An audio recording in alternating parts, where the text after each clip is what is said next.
Okay, so it's working. My goal is to come and explain to you how the United Nations organization called UNRWA is actually perpetuating the conflict between Israelis and Palestinians in our region. So I'll start with reading out some of the examples between UNRWA and between UNHCR to understand first about how their objective and how they work differently as well. How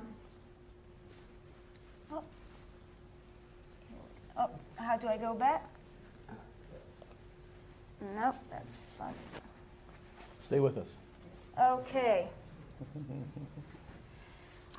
So we've got the UNHCR agency, and their definitions for a refugee is as written.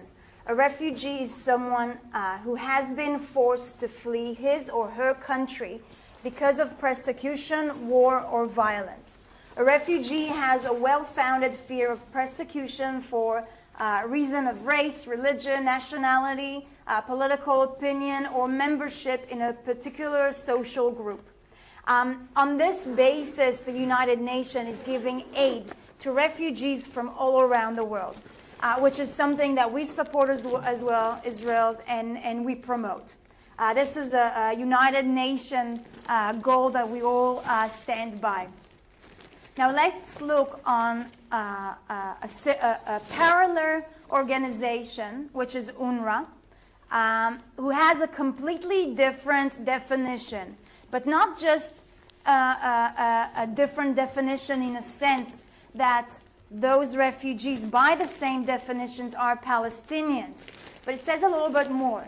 This is persons whose normal place of residence was Palestine during the period 1st of June 1946 to 15th of May 1948, and who lost both home and means of livelihood as a result of the 48 conflict.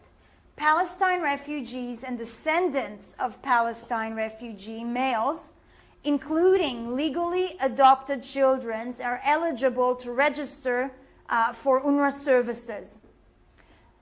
How is this different, and why does this definition mean so much? The definition for refugee in UNRWA is something that you can inherit. It means that, let's say, many refugees who came here, let's say from Syria, their children will still, by the UNRWA definition, if they would be under UNRWA, not by the UNHCR, their children, their grandchildren, their great-grandchildren will still be called refugees, even though they live here in Sweden. That would have been the meaning of that. And this is what's happening right now with UNRWA. It means that people, we have probably 4th and 5th generation now of those refugees. What does that create? Up the other side. Okay. So what we have, let's take similar or ongoing conflicts that we've seen. Okay? So we had, there was a conflict between Turkey and Cyprus, right? There were, at the time, 625 refugees. 1,000. Sorry? 1,000. 1,000, sorry. Refugees back in those times, okay? With the work of UNHCR, with the work of the governments as well, of relocating them in the regions as well, there are today about 2,000 internally displaced people. Oh, to say dismiss. מה זה כל 10 דקות? שנייה. תביא רגע, תעזוב. רגע. אוקיי. רגע. אוקיי. So we see that significantly the numbers dropped, right? With the years that comes by, they've found a new home, they've been placed in other countries. If they came to Sweden, if they came to Germany, if they went to the United States, got a refugee visa, settled there, got later on a citizenship and things like that, and then they sort of moved on. With Iran as well. Iran, it's an ongoing issue because it's constantly, till today, people are still fleeing from Iran, asking for refugee visas all around the world.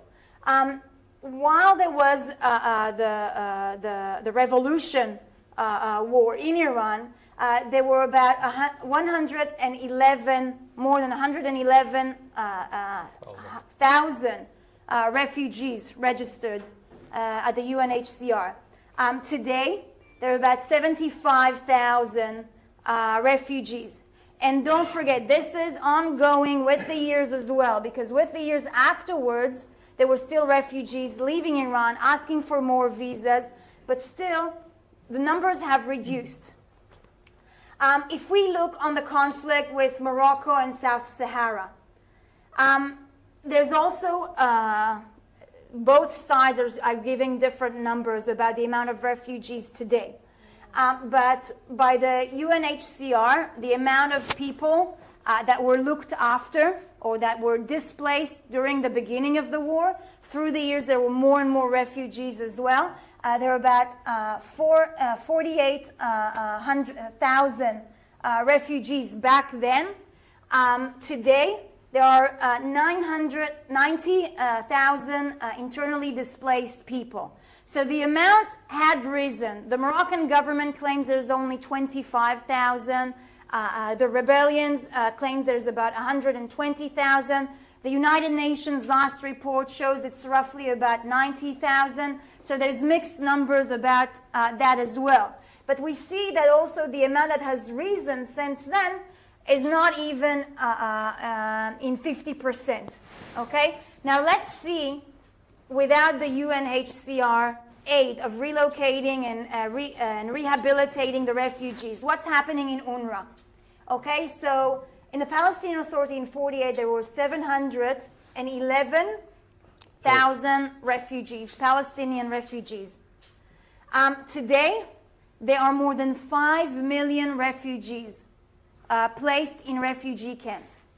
And so you can ask yourself, how is it possible that throughout time, with the United Nations aid, those refugees weren't able to relocate themselves, to go into a new country and start a new life, get a new citizenship, right? Because this is the goal of the United Nations as well, in its refugees organization. But it's actually reason.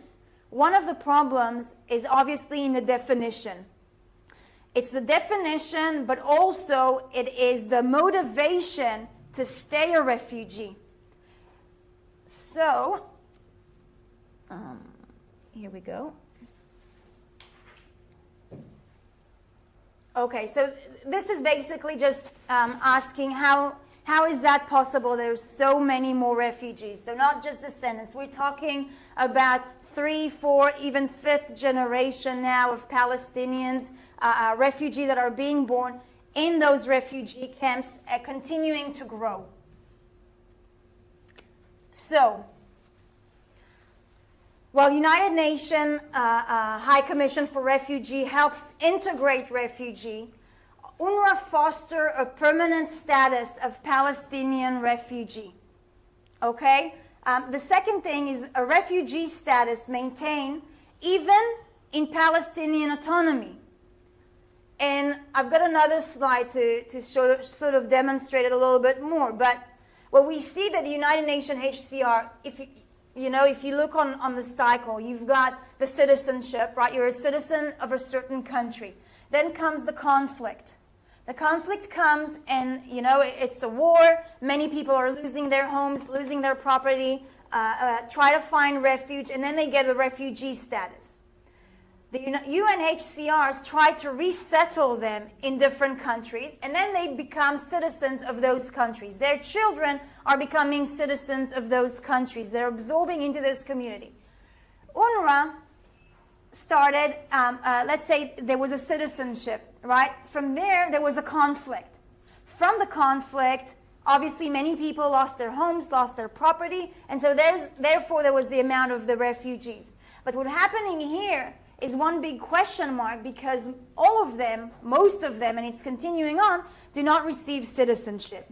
So let's look on a few of the numbers of UNRWA and how they are continuing to maintain this status. Great.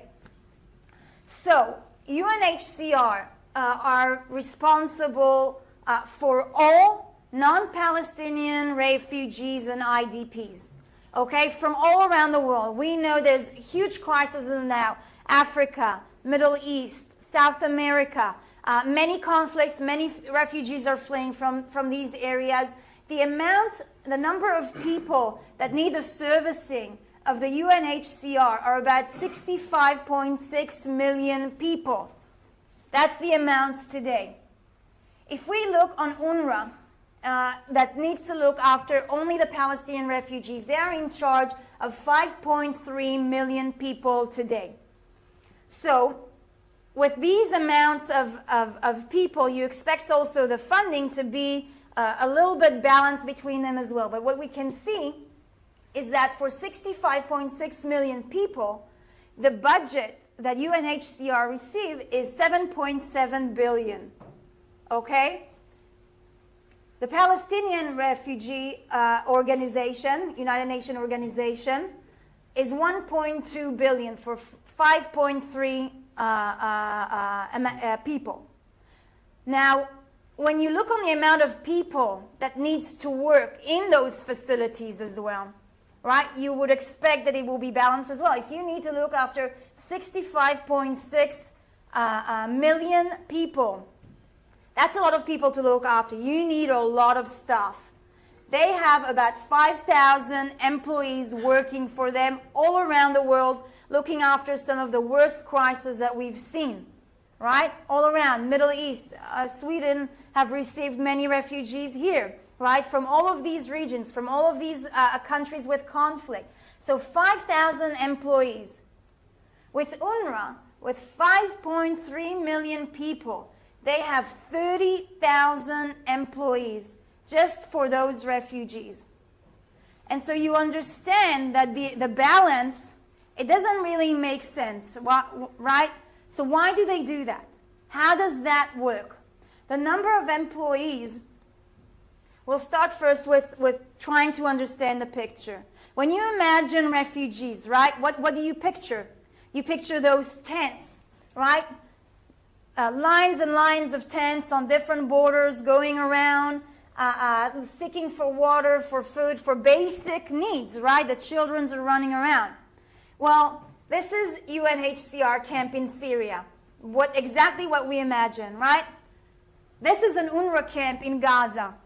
Okay, permanent building, permanent facility, huge neighborhood that are being built all around. You can look in Lebanon, in Syria, in Gaza, Judea, Samaria, etc. Dishes. Dishes, television dishes. Yeah. Everything. Now, next. So what else? When we look on UNHCR, we understand that it's a temporary shelter, right? This is temporary because we want to reinstate them in their new places, right? We want them to have a better future, and so this is hopefully, no, hold on. Back. Okay. So we understand that this is a temporary situation until we're able to give them aid in order to return to a normal day-to-day life. We give them immediate health care, right? In all of these tent hospital, Israel is sending a lot of that as well. We've just sent a delegation to Guatemala with a crisis with the volcano that erupted. And so we have a lot of medical fields. Every time there's an issue like that, we do that as well. And so we send doctors in order to give first aid treatment to anyone that's needed, children with different diseases that are happening specifically in these camps because of the stress, because of the spread of different disease, because of the conditions that they live in. And we see the schools as well, the education system. We try to provide them. The United Nations is trying to provide them at least a relief in education for the time as well, in order that they don't fall back afterwards as well. So this is a normal UNHCR kind of camp that is happening all around the world. Now, if we look on the UNRWA organization, we've already seen that they are building neighborhoods, permanent homes for those refugees, long-term healthcare system. So UNRWA is actually providing, if you have here Medicare, right, or any kind of a medical government facility, this is what UNRWA is providing them. They own 143 health facilities all around the Middle East, providing permanent health care. We see a full education system operating, 674 schools all around the world. Permanent schools run by the United Nations. Okay? So when we see that, we understand that there's a cycle of dependence. Okay? And this cycle of dependence of those refugees in this United Nations agency create the motivations for the refugee not to be reinstated in other countries or in their own countries, but continue to rely on the welfare. And so how does it work? We'll just give an example. When I spoke before that even inside Palestinian autonomy, they are still considered refugees. So in Gaza, 70% of the population is considered UNRWA's refugees, Palestinian refugees. Now, I don't know if it rings a bell or it sounds a certain alarm in your head as well, but Gaza have received an autonomy. Israel has withdrawn all of its forces. Israel has withdrawn all of its settlements, all of its people, even the people who were buried there in graveyards. We pulled them out of the ground and pulled them out of Gaza in order to let them run their own autonomy. Unfortunately, their ideas was a bit different about this autonomy. But in a land that you're already stated in, considered Palestinian territory, run by Palestinian authority, able to dictate your own future, your culture, your education system, everything, you still have 70% refugees. And so where does those refugees go to? If they're Palestinians and they live in Gaza, in Palestinian land, where do they want to go? And so this is where we start this whole idea on the return, right? The right of return, how to return. And they believe, and UNRWA is continuing to, hold on. And UNRWA is continuing to perpetuate this idea that they will return to Tel Aviv, to Yafo, to Haifa, to Tzfat, millions of people, instead of starting to build a new future for themselves. This is something that in our reality will not give us, Israel, the possibility to exist. If you understand the geography, if you understand the history, if you even look on a two-state solution, saying that, the land of Israel needs to be divided and there needs to be a Palestinian country and an Israeli country, a Jewish country. Well, their country is going to be part of the Gaza Strip, right? Gaza is their land. Where are those 70% of refugees wanting to go? And so this idea of returning to Tel Aviv, Haifa, Tzfat, this is what's keeping them alive. And this is the real struggle against UNRWA and against the idea that they're perpetuating in the minds of those new generations to come. Now, if we have a kid, right, an UNRWA Palestinian refugee kid, he will go and be educated at one of those UNRWA schools, right? One of their facilities. The education system is educating and teaches violence and hatred towards Jews. I will show you a few more slides later on to speak about, not yet, David. So you're being educated in UNRWA school system. You're dependent, and as an adult, you're dependent on your children on that school system. This is normal. Okay, so then you grow up. A lot of members of Hamas in the Gaza Strip get their jobs at UNRWA facility. And so to have, I show you the slides on how many people are employed by UNRWA. Most of them are Hamas activists getting their jobs from the United Nations facility. So you're still relying on UNRWA in your day-to-day life. You don't have an independent sort of option to have an education in somewhere else or having a job somewhere else. You're dependent on that. Then after you got your job, you finish your school, you got your job, as an activist of Hamas, you got your job at one of the UNRWA schools, you go on to raise a family, right? And all your family needs are being taken care of by UNRWA, right? Healthcare system that you need for you and your family, the schools for your children, the education system, the housing that you will need for your new family. So while you grow up, you're still dependent on UNRWA's facilities, on UNRWA's welfare assistance. Then you grow up and you're still a descendant, retaining refugee status, and keep the number rising. So all of the children that you raised based on this system will continue to be refugees, and they'll continue to rely on that system as well. And this is the reason why you have such a huge number of refugees in a Palestinian autonomy. Now, next one. Okay. So we, as Israel as well, we support human rights and refugees organizations. What we don't support is a terrorist organization and terror activity disguised as human rights efforts. And this is what UNRWA is doing. So, next one. So Hamas terrorist organization has literally taken over UNRWA facilities time after time in Gaza Strip. Let's speak about Hamas, because if we say that Hamas is not a terrorist organization that is calling for the destructions of Israel, we probably are speaking in different levels. The mission statement calls for destructions of Israel. Okay, so complete full war against Israel. Not in peaceful means, I promise you that. Hamas is responsible for hundreds of terror attacks and thousands of deaths in Israel. The uses of violence to control their own civilians. We've seen as they've murdered their opposition, as they've thrown Christians and priests off from building. Hamas is literally a terrorist organization, not just towards Israel, but even how they control their own civilians. Next one. So what do we see here? How does UNRWA leadership and UNRWA's workforces is actually connected to Hamas? And I just brought you a couple of examples. We have a long, long list of tens of thousands of members of terrorist organizations that are actually employed by UNRWA.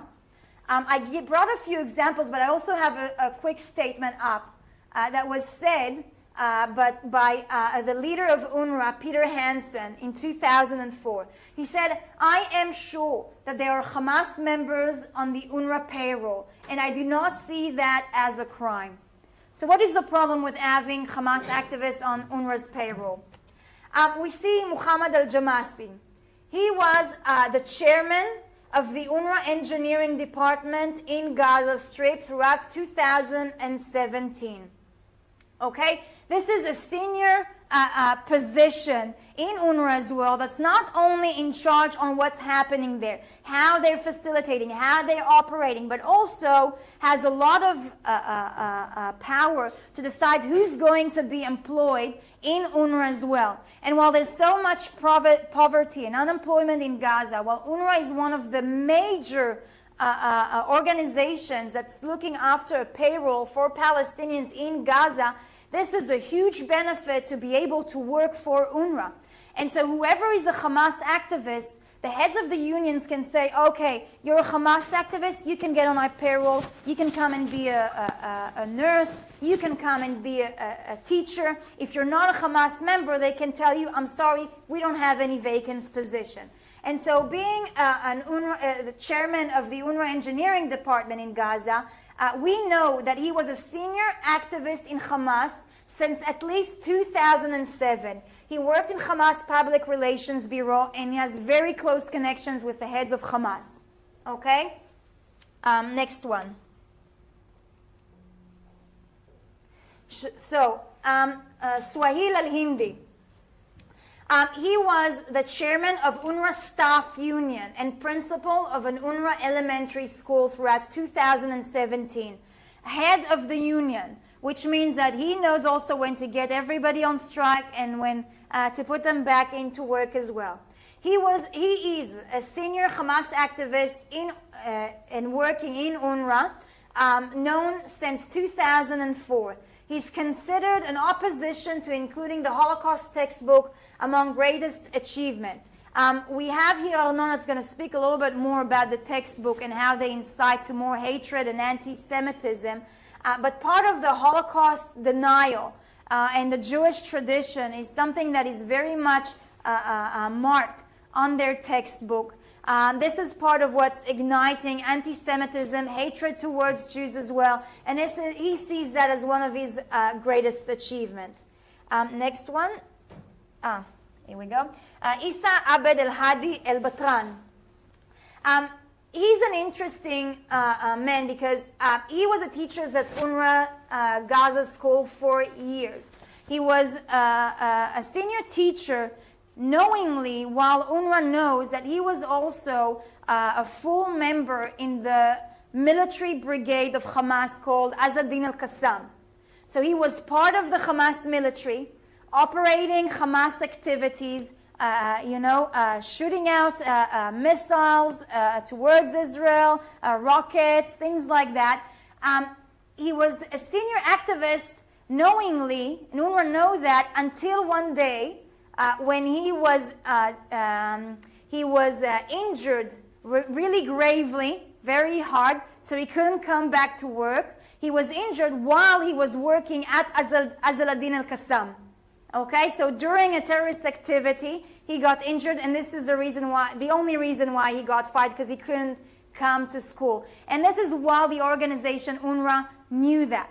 Try and imagine a terrorist activist who's going almost every couple of days into a Hamas activity out in the fields, shooting rockets, and then during the day go and teach his kids, educate kids.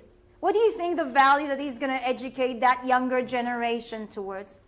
And so this is a problem that we have a lot also with their youth movement called El Qutra, which is a youth movement after school hours that is closely related to Hamas as well. It's recruiting from their new Hamas activists to then join Hamas forces in the field as well. David Badin will speak a little bit more about it afterwards. Next one. Okay, now let's speak about the facility. We would love that the United Nations will continue to look after the health and the education of the Palestinian people. What is the problem with that? The problem is that Hamas is using those facilities for terrorist activities, to incite war, to incite hatred. We have a few findings. Israel is not in Gaza, so it's extremely difficult to get any kind of material from there as well. But we had, during a few times, some foreign correspondents, foreign journalists, who even by accident filmed where the rockets were flying out, seeing signs of UNRWA in the background, being schools of UNRWA. So we see buildings and schools where there's a United Nations building. You can see the flag and a rocket launcher just from there, hiding in this facility. We see terror tunnels that are being dug underneath, coming from these schools, from these hospitals, going out towards Israel or towards Egypt in order to facilitate terrorist activities and terror acts. Hamas tunnels, the rocket launchers, hospitals. We found also a warehouse of rockets in one of UNRWA's hospitals. I don't have the pictures. Obviously, always pictures. A picture's worth 1,000 words. But since we are not in Gaza anymore, it's very difficult to go and get pictures from that as well. But you get the picture about how Hamas, who's working in these facilities, is using them later on as a cover-up for their terrorist activities to fight against Israel. Now, when Israel needs to make sure there's no rocket being launched towards innocent civilians in Israel, unfortunately, obviously we have to destroy the areas where the rockets are being launched from. And so when Israel will come and destroy this launch attack base, the Palestinian Hamas will come out with a huge announcement saying, Israel have attacked a United Nations school. And I know that sounds terrible, but unfortunately in that kind of war, when they are using and disguising their terrorist activities with innocent civilians, with schools, with children, these are the kind of pictures, and this is the kind of propaganda that they're trying to bring out. So next one. So let's speak a little bit about their education system that demonize and delegitimize Israel. UNRWA's got 674 schools, a budget of 735 million, more than million dollars a year. This is about 54% of their total budget, which mainly goes to salaries, okay? Salaries of teachers, salaries of principals, and people like that. Now, in 2017, textbooks deny any kind of Jewish historical or religious connection to the land of Israel. They completely eliminate all of that. Arnon will show you, he actually brought the new edition of the UNRWA school books. It's in Arabic, but he speaks Arabic, he translated all of it. He'll speak to you about a few highlights that's speaking about demonizing Israel, anti-Semitism. The textbook and assignment foster anti-Semitic and anti-Israeli sentiments. We can see here part of a play in UNRWA schools where they dressed as Hamas activists and they're shooting Israeli soldiers. This is a normal day-to-day routine in their schools. Next one.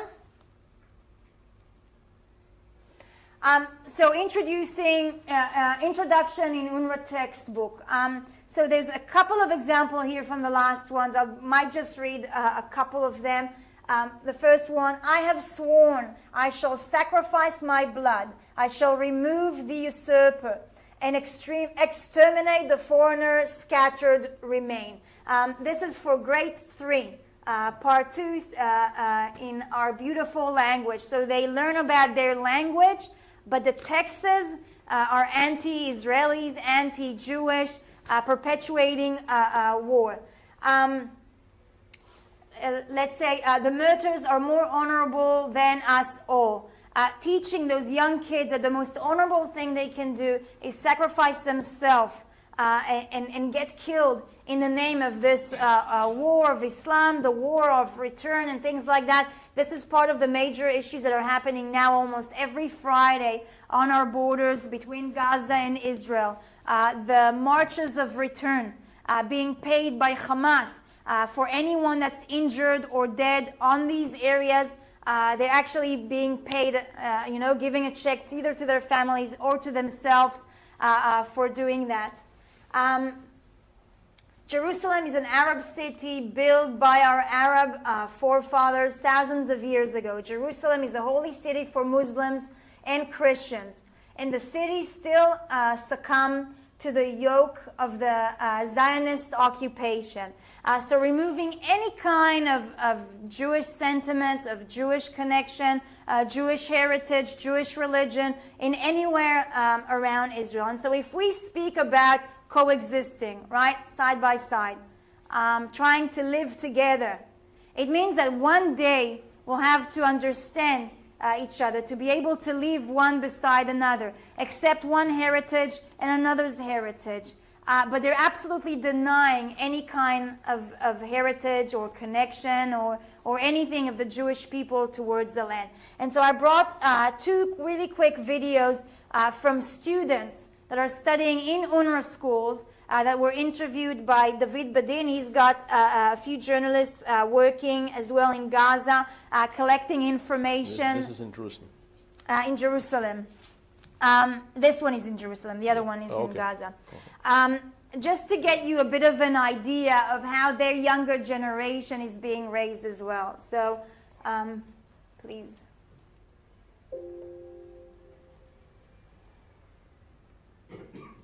I think this needs internet. Just click the screen. Click the screen. It gives us אין אפשרות לאתר שרת אינטרנט או שרת תחליפי. I will be. No internet? I will show this to you a little You'll bit show later. it? Okay. So David will show you both of these we'll show short videos that speaks about what they study and how they learn there. קפצת אחד או שזה זה? What is it? Okay. So what is our challenges with UNRWA? There's a few of them. One of them is that they motivate refugees to stay refugees. Okay? What is the problem with that? That they're continuing to perpetuate the conflict. Instead of resettling, instead of starting a new life. You know, even if I take myself, and my mother, if you would say, she doesn't call herself a refugee, I don't call her a refugee, but she had to flee from Morocco. There were a lot of riots and violence against the Jewish community, and so they had to flee from there. And they would be considered by the UNHCR refugees. If I would take the UNRWA definition, I would be considered a Moroccan refugee. My kids would be considered a Moroccan refugees, and will continue to hold this state of mind, this status, that we cannot start a new life. Our life have been left behind. We constantly are trying to drag that with us without building something fresh, something new. More than that, the motivation of refugees to stay refugees has always been part of the core of the problems in resolving the Israeli-Palestinian conflict. You can speak to many members of Congress or even the Americans who have tried to negotiate a lot of the times between Israelis and Palestinians in order to find a solution in our regions. Time after time, the questions of the refugees being risen, being used as an excuse to not sign any kind of agreement with Israelis. They are always bringing this question, what's going to happen with 5 million refugees? We want them here. And time after time, this is a question where this is something that is absolutely impossible. Try and imagine a country similar to Sweden, much smaller, but similar to Sweden, 8 million in population. This is Israel. About 6 million of them are Jewish. 2 million are Muslim, Christian, Bedouin, Druze, etc. And now add to that 5 million refugees from all around the world. Can Sweden sustain something like that?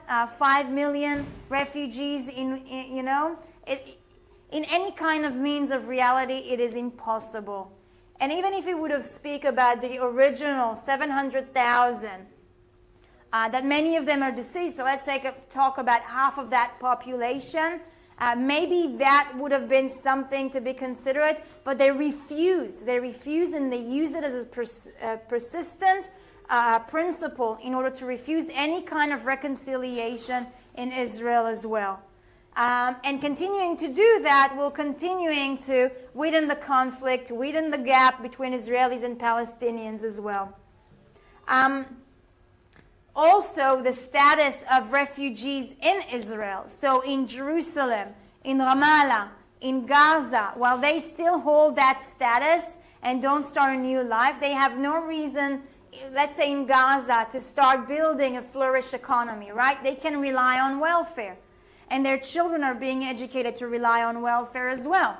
So, in some of the places, even when we've seen, UNRWA's got also, they're providing also food.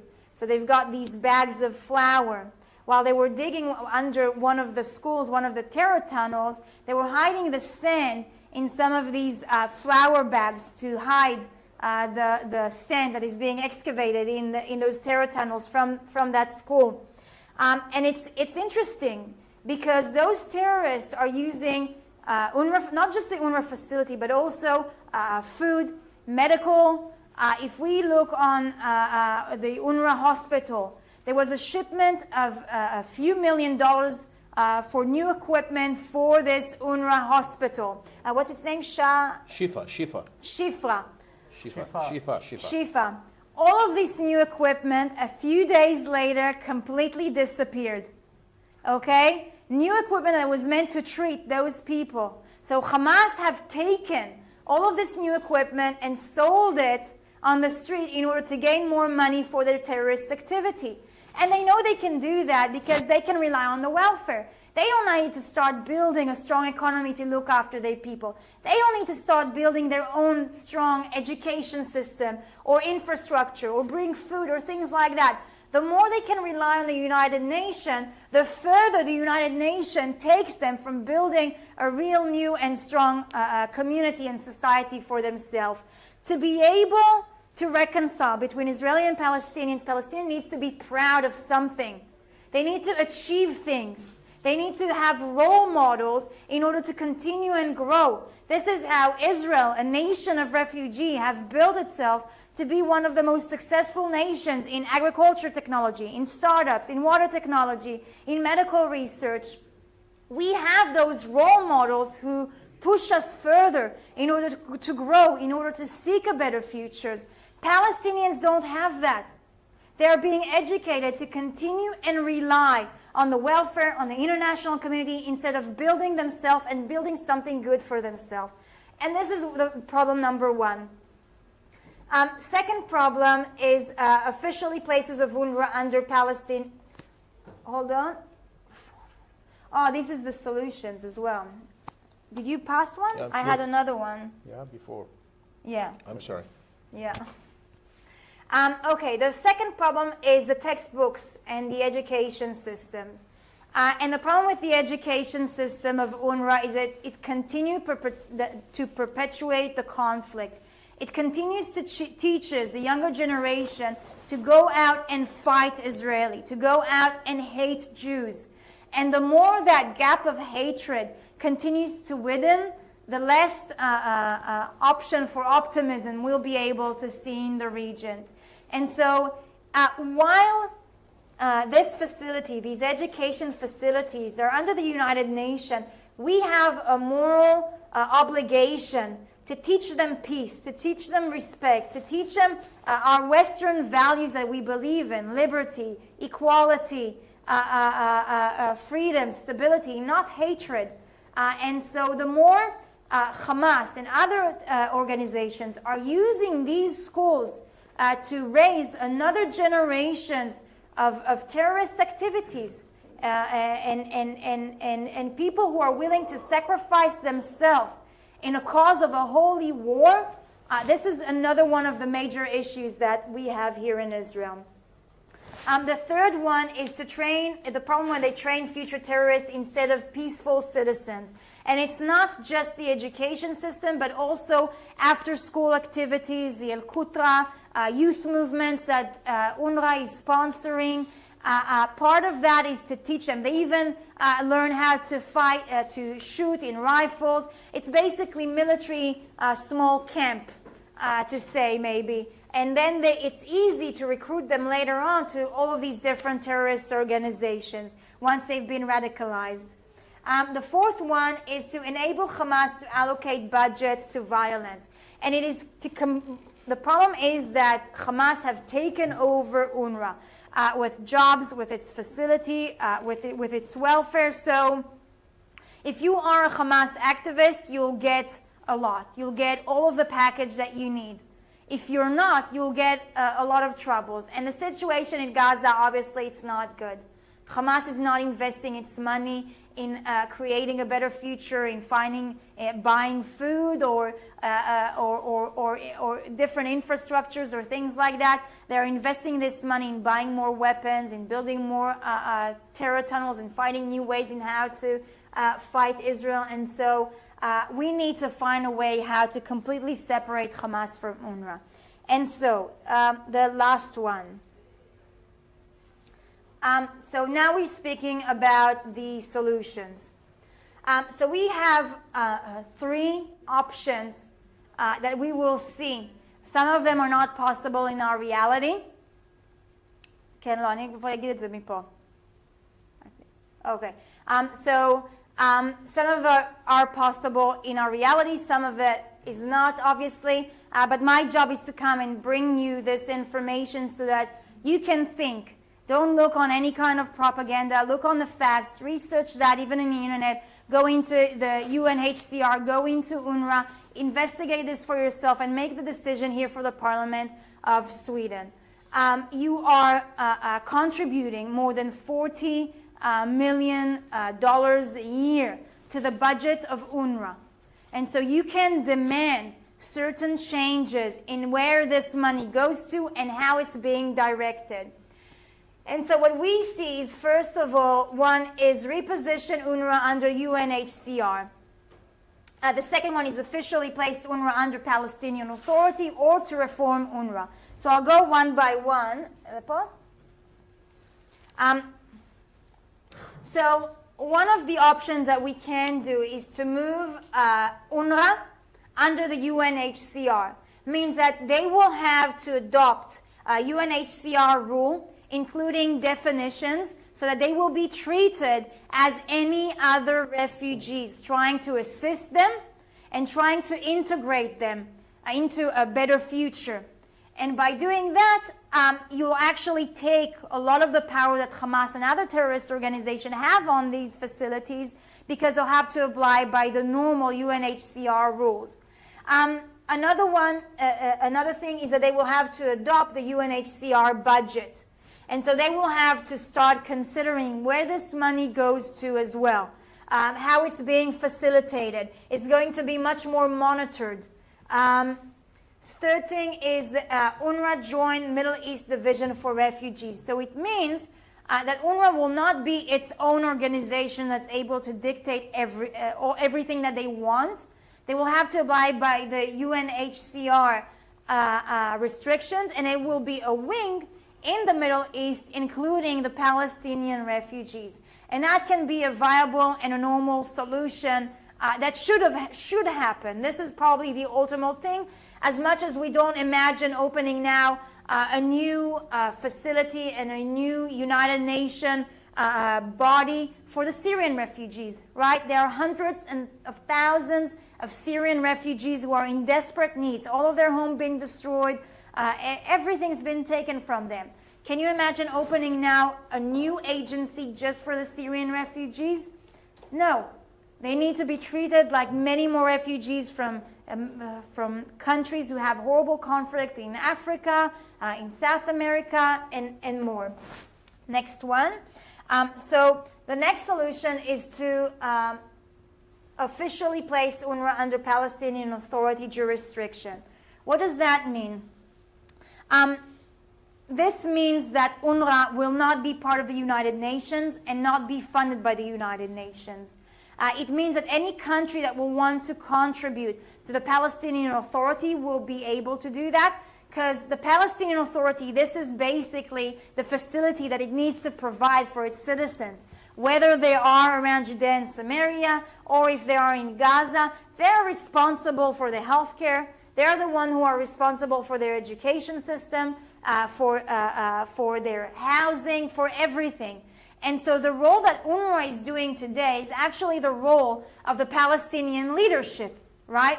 So one of the solutions is to really place it under the Palestinian Authority, taken their rights as a United Nations group, was a lot of the times they are using the facility to do terrorist activities, etc. And any country that will want to contribute to the Palestinian Authority will be able to do so. The third one, which is the most relevant one, because this is probably the most realistic one, which is also part of what you've got on your tables as well, is a list of demands from UNRWA. So we don't think we can revolutionize now the United Nations. We've seen how the United Nations have stood beside as well in many times where it was needed in different conflicts area. And so we don't expect them to do the two other solutions, but this is something that it can really happen in our reality. This is something that every parliament member around the world can come and demand from their government, which include a few of these points that are written in your pages. So increased transparency, making sure that any kind of fund that is going into UNRWA, you know exactly where it went and who got it, what's happening there. Full transparency will block Hamas from using this money. If Hamas have taken all of the hospital's equipment, there need to be a United Nations personnel to come and give, not justice, but איך אני אומרת, לתת את הדין על זה. To give an accountability report. To give a transparency accountability report. to what is happening and how Hamas has been using the funds of UNRWA. And through transparency, that is something that we can do. We need to send our international workers. As most of United Nations agencies and facilities, they need to be international workers. When you have local workers, particularly in Gaza, you can see how they abuse the system, how they use it to give to their friends, to give to whoever is part of Hamas ruling or the government or Hamas activists. And this is something that we can demand. Foreign workers from the international community, we know many volunteers from all around the world who are volunteering in the United Nations.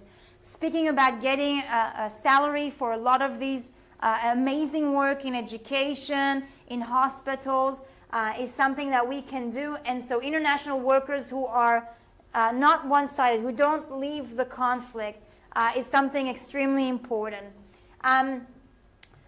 Completely distance and boycott Hamas. So really declare that Hamas, they understand it's a terrorist organization, and whoever that that affiliate themselves with Hamas will not be part of UNRWA. This is also another point. Ensure budget and equipment used for correct purposes. Is that mine? Yeah.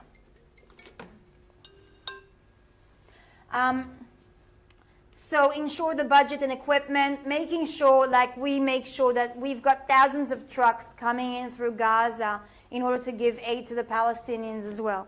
We know where every mellet, Cement. every bag of cement is going to. We know where every bag of flour is going to. And so we have someone on the ground that makes sure that our relief aid is being allocated to the people and not to Hamas. And this is extremely important in having someone from the United Nations following this equipment, following the aid, making sure it goes to the right place. Another one, place Palestinians under UNHCR. This is something that you can also request from the from the government as well. Request a new definitions for refugee. The problem of inheritance, inheriting the refugee status, starting to change it.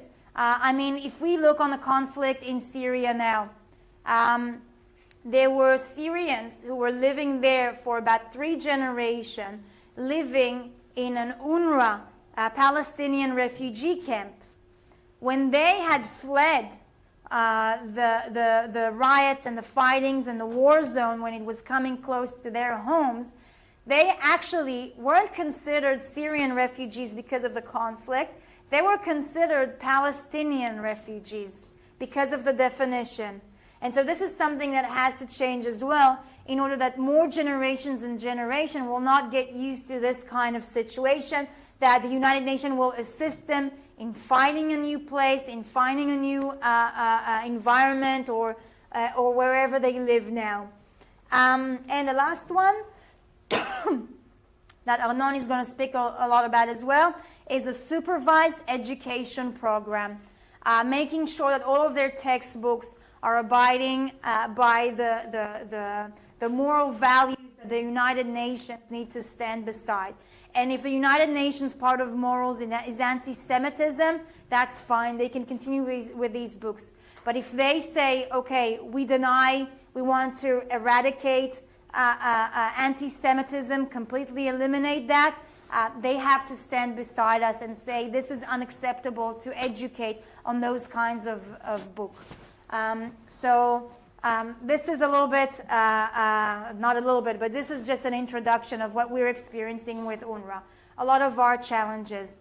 From this place, I would like to call you as parliament members, as representatives, as the Christian Democrat Party, to go out and to request those things in order to create a more stable and a more peaceful region in our area. Thank you very much. Thank you. While this is being put on, this entire discussion, I'm a social worker by profession. I came here to Sweden 40 years ago to discuss the International Association of Social Workers meetings that were taking place. At that time, the Swedish government began a process which can continue. What's the process? To establish an educational program for peace. That's the basis on which Sweden allocates money to UNRWA. This is not an issue only of anti-Semitism, but actually of transparency. If money is being allocated to UNRWA for peace education, well, where is the peace education? This is an issue of transparency, not of anti-Semitism only. And that's where we come together. We may have different points of view about what's going to be, but let's take a look at this. New movie. إسرائيل غدا أو بعد غد أو أما قريب سنحرق الكيان بأكمله إن شاء الله.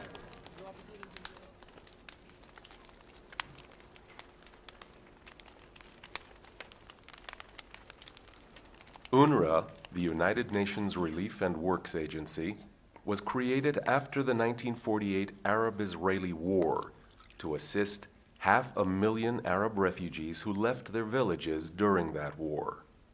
Meant to be temporary, UNRWA still exists, serving 5 million people who live in a state of refugee perpetuity. Instead of helping stateless people get on with their lives, UNRWA indoctrinates them to believe that they have a right to return to villages. ويجب أن نحقق العودة في يوم من الأيام ونسعى إلى تحقيق العودة إلى قرانا وبلداننا. يعني حلمنا أن نعود ووعد رباني إنه نعود، هذا من ناحية العقيدة. برضه راح نضل نطالب لأنه برضه حقنا هذا وأرضنا، ما مش حلو نتخلى عنها.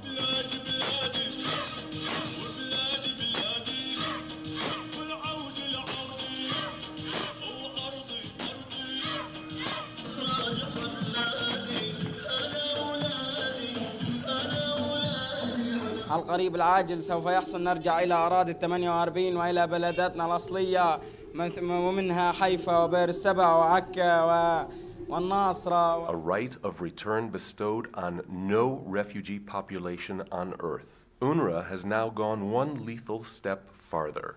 It has adopted school books that teach the right of return by force of arms.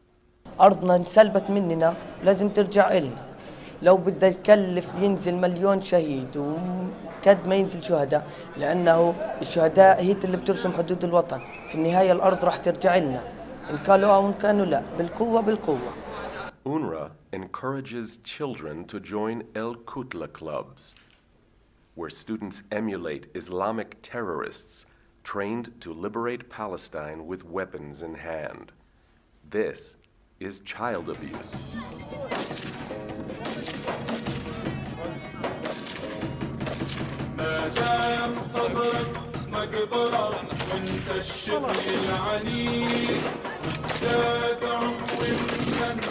This year, UNRWA encouraged students to join marches for the right of return to villages lost in 1948. من أي مدرسة أنت؟ بيت حنون الابتدائية للاجئات، إن شاء الله حترجعوا لبلادكم. من أي بلد أنت؟ وأنت؟ كلكم من بيت حنون؟ الله الله الله، بيت حنون برضه فيها الأرض كتير في 48 محتلين اليهود. نشجع الطلاب على المشاركة إن شاء الله رب العالمين في فعاليات العودة. جميعا أن نشارك في هذه المسيرة. لماذا؟ لنرسل رسالة للعالم أجمع أن هذه هي ديارنا وهذه هي أرضنا وعلينا أن نحافظ عليها ونحررها. إحنا نضلنا في المسيرة هذه ونضلنا ندافع عن بلدنا قبل ما نرجع لها. The marches were launched this spring culminating in May, on the day that Arabs call the Nakba. It marks the day of defeat for 6 armies that invaded the state of Israel on the day of its birth. هذه المسيرة تهدف في المدى الاستراتيجي إلى تحقيق العودة. احنا بنشارك فيها دائما، بنروح كل جمعة بنروح بنشارك فيها أكيد عشان نرجع لنا بلادنا، وهيك بنروح على بلادنا نرجع لبلادنا. بشارك أنا كل جمعة بنروح على مسيرات العودة، ومسيرات العودة مقاومة الاحتلال حتى نرجع لأرضنا. المهم بس نرجع على بلدنا. هذول جو كل واحد يرجع، هذول جو من برا، جو مرتزقة، هذول اجوا يسكنوا عندنا، هذول ما لهمش ارض. وهذا بقول لك هذول لهم ارض الاجداد والاباء وارض المحشر والمنشر لهم. باذن الله سوف نرجع الى بلدنا. طبعا ما اخذ بالقوه لا يسترد الا بالقوه، بالجهاد بشتى انواعه، ونحن نريد تحريرها بكل الوسائل، أسلحة، عمليات طعن، عمليات داهس. أننا هنا من قبل أن يرد إطرام بالأحمق ونتنياهو الأجرب بأننا نحن أصحاب الأرض ونحن أصحاب العقيدة، وبإذن الله سندخلها قريبا. أننا سندخل الأرض سلميا وجهاديا وسلاحيا وطعنا بإذن الله.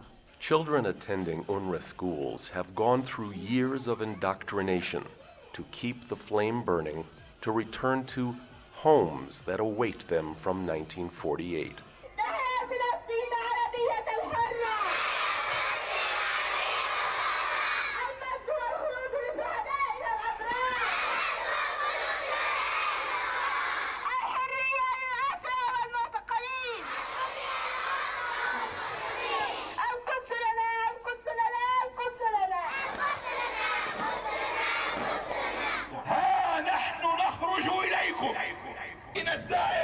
هذا السلك الذي سيزول بإذن الله عز وجل هي معركة جديدة. اللهم انصرنا على اليهود المجرمين في قلوبهم. في المدرسة بعلموك عن العودة وحق اللاجئين والمدن؟ أكيد بعلمونا إنه كيف إحنا نكون وفيين لوطننا. طبعا بناخذ أشياء كثيرة، إنه إحنا حقنا في العودة.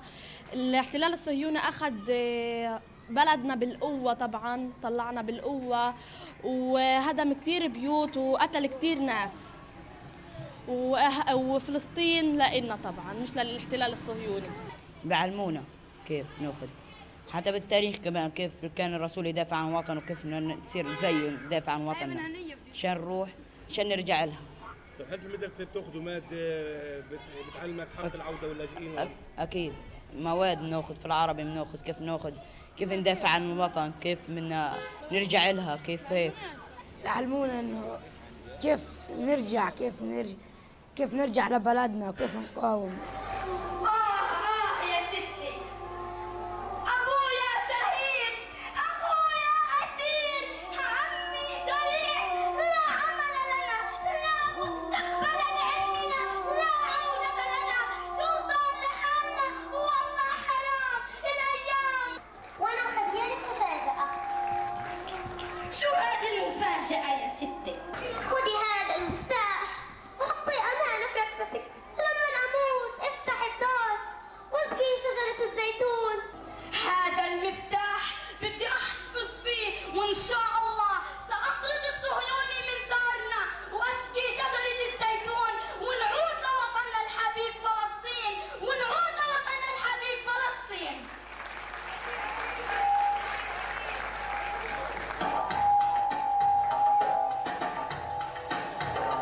The war for Jerusalem was in focus this Nakba Day, which was held on the day the U.S. Embassy relocated to Jerusalem.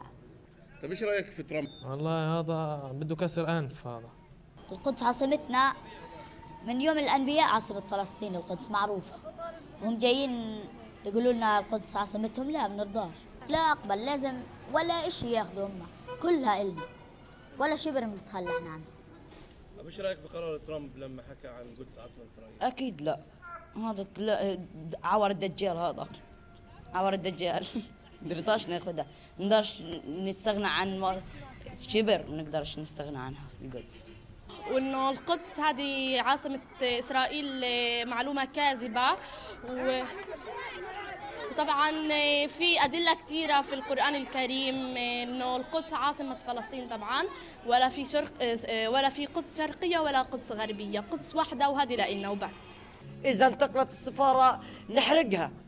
القدس إسلامية، القدس عربية وليست يهودية. Toward Nakba Day, UNRWA schools gave the day off so that students could rush the fences.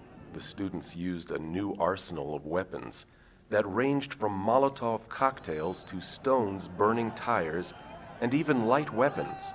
This deadly arsenal was issued by terror organizations embedded in every UNRWA school. UNRWA education today amounts to child abuse, with its schools being the breeding ground to recruit child soldiers.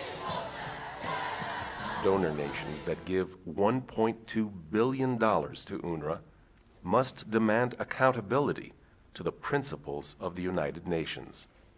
UNRWA must reject its school books of war, remove terrorists from its payroll, stop terror cells in schools, and reject the right of return by force of arms. Let the world help 5 million descendants of Arab refugees leave the refugee camps and get on with their lives.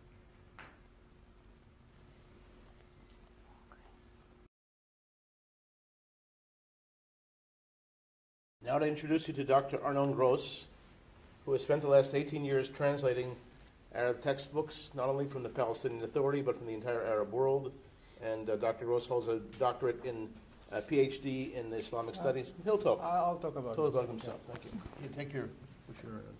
I used to work for Israel's Arabic radio station for 40 years, over 40 years, so I know quite a bit of Arabic.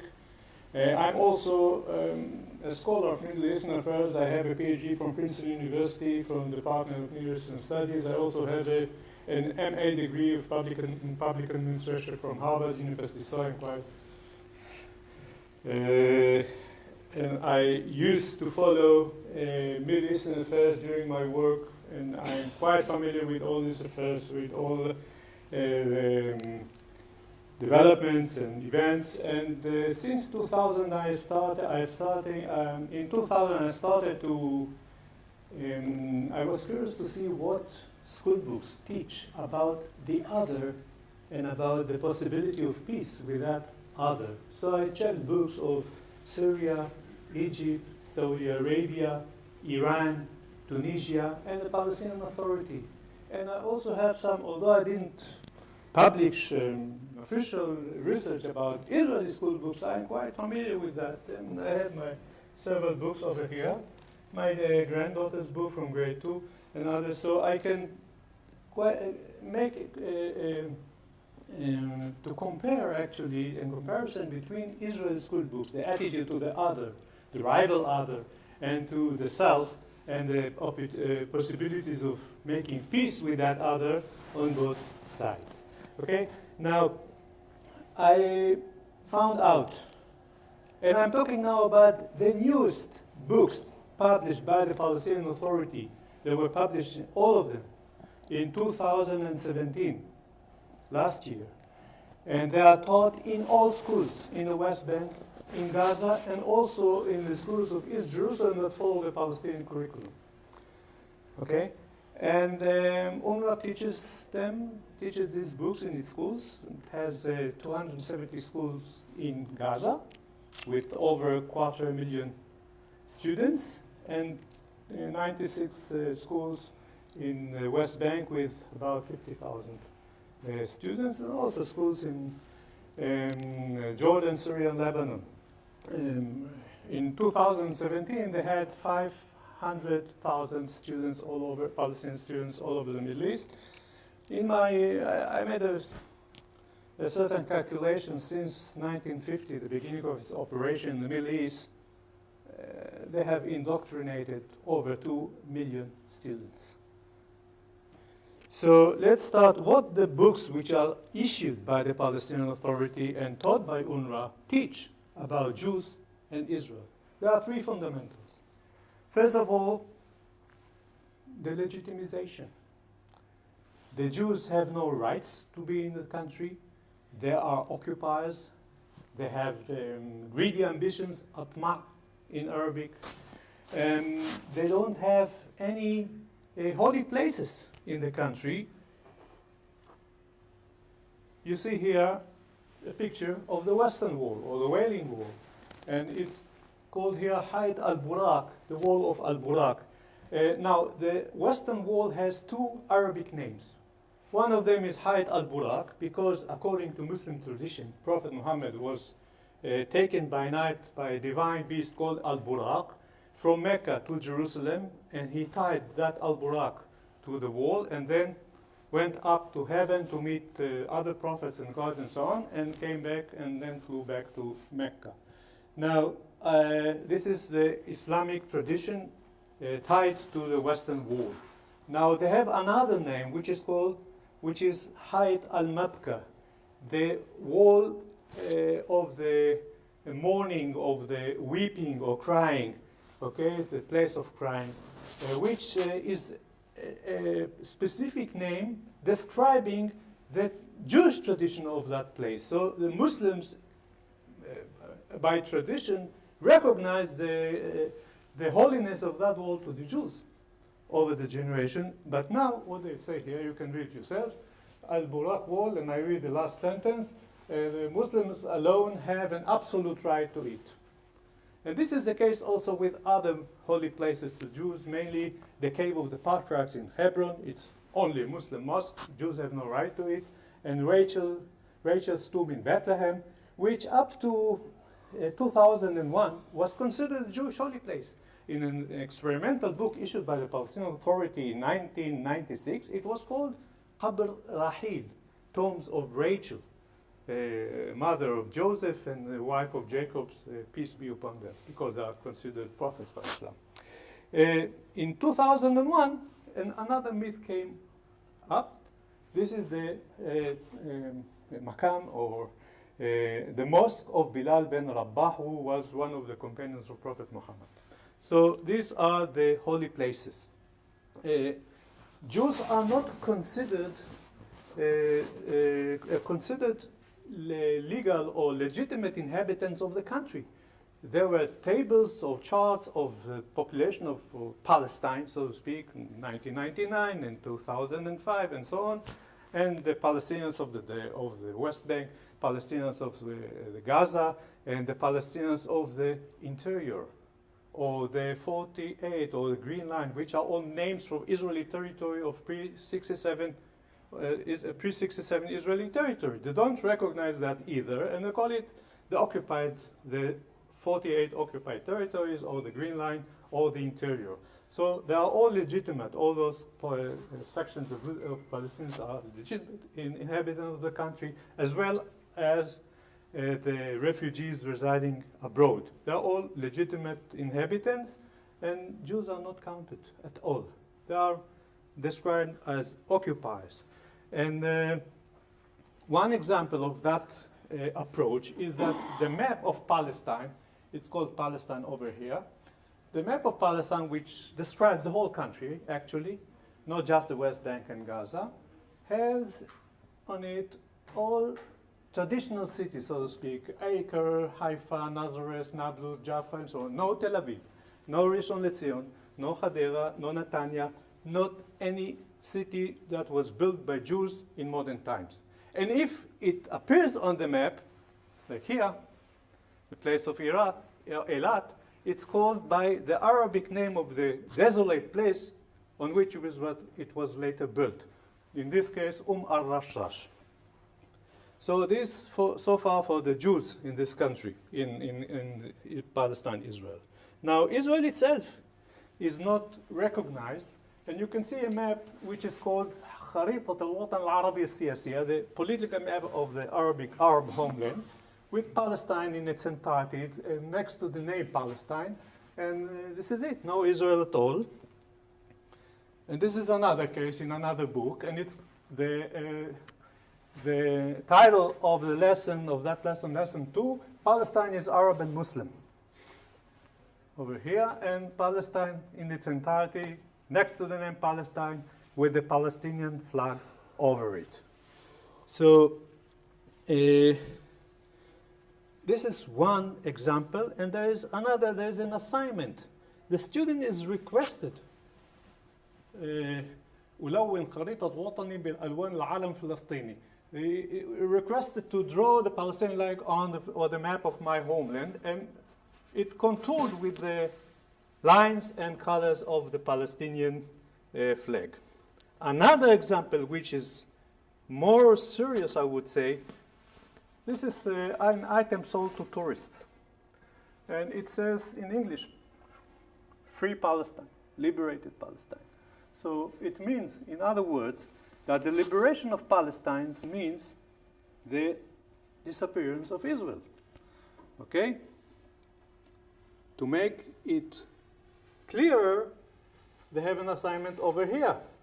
The map of Palestine again, خريطة فلسطين, with all the non-Jewish cities. And there is an assignment. We will distinguish between the Palestinian cities occupied by the Zionists in 1948 and those that were occupied in 1967. So in Palestinian eyes, the occupation did not take place in 1967. It began in 1948. When they talk about occupation, unlike what is thought here in the West or in Israel even, occupation didn't begin in 1967. The occupation is from 1948. We should all remember this fact when we talk about Palestinian aims. Israel does not appear as a sovereign country in texts as well. It described as Palestine comes in its as you can see it here. And it is also given on a map. The map of the Levant, Syria, Lebanon, Jordan, and Palestine. What about Jerusalem?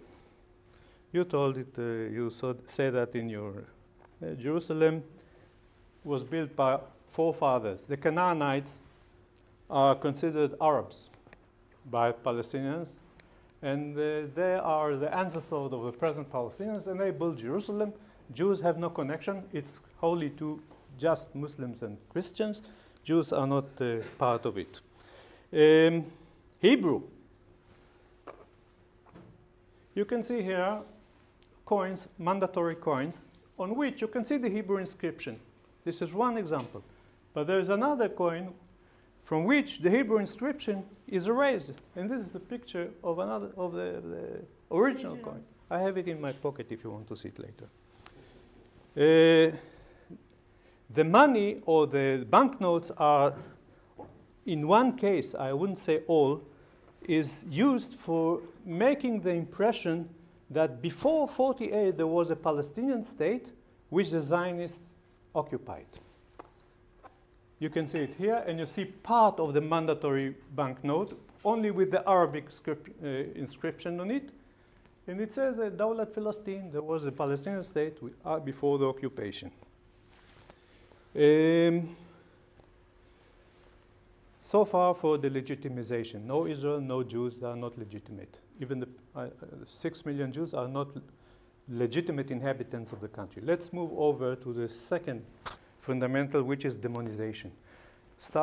Let's start with the demonization of Jews. Jews are not demonized only in the context of the conflict. They are demonized religiously as opponents of Prophet Muhammad. And since Prophet Muhammad is considered one of the holiest figures in Islam and also in traditional Palestinian society, that means that Jews automatically become part of the camp of evil. So in this particular, and there are several references to that, I will show you only one of them. A movie clip that students should see from a disc showing that the Jews tried to kill Prophet Muhammad. More graver accusation than that regarding Jews does not exist anymore. But there are some more even. For example, Muhammad had companions who later, after the conquest, spread all over the Islamic or Muslim countries, and some of them died and were buried in Palestine. And they claim that the Jews are taking or destroying their graves and moving their bodies from those places, which is, as far as I know, is untrue. Apart from that demonization of Jews, or in the context of religious rivalry, the demonization of Jews and Israel takes a very grave twist in the context of the conflict. Israel has stolen our land and was aggressive against Arab countries and killed our children and stole our heritage or desecrated it, our holy places and so on. More than 30 accusations against Israel and the Jews. I counted them all over the years. And every year, every book adds new ones. For example, the new books, one of the new books says that the Jews send away boars, wild boars, in order to harm the Palestinians' crops. This is a new accusation. Or that citizens or inhabitants of southern Hebron are damaged or are become ill of cancer due to the atomic reactor, the nuclear reactor in the Israeli Dimona. All sorts of accusations. And there are also some demonizing expressions. For example, let us motives of the Zionist gangs, perpetration of collective extermination, genocide, actually. Now, I think that genocide is something visible, something that you cannot hide. It means that if you commit or perpetrate genocide against a certain population, its number becomes smaller, right? It happened in the Holocaust, it happened with the Armenians. There were in Eastern Anatolia Armenians in 1914 in a number large enough that they were entitled to send to the Ottoman parliament for 15 deputies. In 1916 there were none. So it's visible. You can show. Now the Palestinian society just increases all the time. So where is the collective extermination or the genocide? But it's still there in the books, which are taught. All of them are taught in UNRWA recently, currently. These are new books. What else? Jews are killing children and youth. You see the... No, this is another, sorry. This is another demonizing expression. Devil's aids, A'wani shaitan. This is a part of a poem for Al-Aqsa. And also there are specific accusations, as I told you, killing children and youth, and destroying, demolishing houses, and also trying to destroy the holy mosques on the Temple Mount. This is the demonization picture, the demonizing picture of Jews and Israel in the Palestinian Authority textbooks that are taught in UNRWA schools. Let's move over to war indoctrination. Well, I would say that peace in general is an ideal in Palestinian school books. There is even one piece in all the books that praises peace, and the students are given an assignment to describe, according to what's written in the book, how peace should prevail all over the world, that states should treat each other peacefully and so on, and educate the children to be peaceful and towards peace and so on. This is in general, never in the context of the conflict. Now, in the context of the conflict, they have something else, which is called liberation struggle, or struggle for the liberation of Palestine. And we have seen that Palestine includes Israel as well. Okay, now that appears, for example, in the PA, Palestinian Authority's national anthem, which is taught at school. This is for grade 3. Lots of violence, lots of, let's say, about revenge, and I will return, and so on and so on. This is part and parcel of the anthem which is taught in school. And if it's not enough We have the anthem of the youth movement of Al-Fatah organization, which is the main organization of the Palestinian Authority in the West Bank. Okay? And it's not just the liberation of the West Bank or Gaza. Haifa and Jaffa. Haifa and Jaffa are also mentioned here in this context. And we should remember that the organization itself was established in 1965, before 1967. Now, after getting, the violent struggle for liberation is described to first grade students in this way. Okay, this is the struggle for liberation.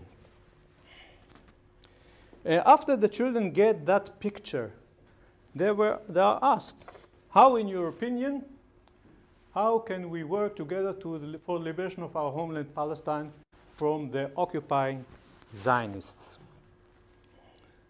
And into this struggle for liberation, that national sort of struggle, they put also the religious element, because the students are mostly coming from a traditional society, and the introduction of Islamic or religious element into the struggle of liberation makes it more obligatory as far as they are concerned. And this is one example. I'm a Muslim, I will sacrifice for the sake of the liberation of Al-Aqsa Mosque. Now, other parts of the religious element introduced into that struggle for liberation is, of course, the traditional ideal of jihad, which is a war for spreading the faith. And it's also, and you mentioned also in your talk, jihad. I think also in the movie you could see how the children give automatic response. These are responses that are repetitive in the school books. I will go and ram with a car. I will go and stab. I will go. No, These are things that's not in the school books. It's not in the school books, but when they ask them, how will you liberate Palestine, so they get the message. discussions in the schools, and you can see the automatic answering from the interviews with many of the children. Okay, so jihad. And also martyrdom, you said that already. The martyrs enjoy a superb status in Palestinian souls. Now, I would like to comment a little bit about the new developments, the new lines, the new indoctrination, I would say the radicalization regarding Israel and Jews in the books, new books of 2017. One of them is that their indoctrination role becomes massively intensified. For example, they put now the context in non-related school subjects like geometry, mathematics, chemistry, biology, physics, everything. Physics, for example, they talk about sound waves, and they say the Jews or the Israeli or the occupation authority, I'll talk about it also, the occupation authority does not let the call for prayer at the Al-Aqsa Mosque to be heard. This is about sound waves, and so on and so on. Now, another thing is that let's say chemistry, for example, they talk about solutions. In this case, water and salt. They are very helpful for the hunger strikes of our prisoners of war. They don't say prisoners of war. This is science and life. So they study that in science. Yes, science, of course. So, and this is mathematics. A question. In the first Intifada, we had so and such a number of casualties or dead, and in the second Intifada, this and that. How much is it altogether? How many is altogether? Geometry. This is a broken palm tree. They usually break it down, and now you have to calculate the angle over here.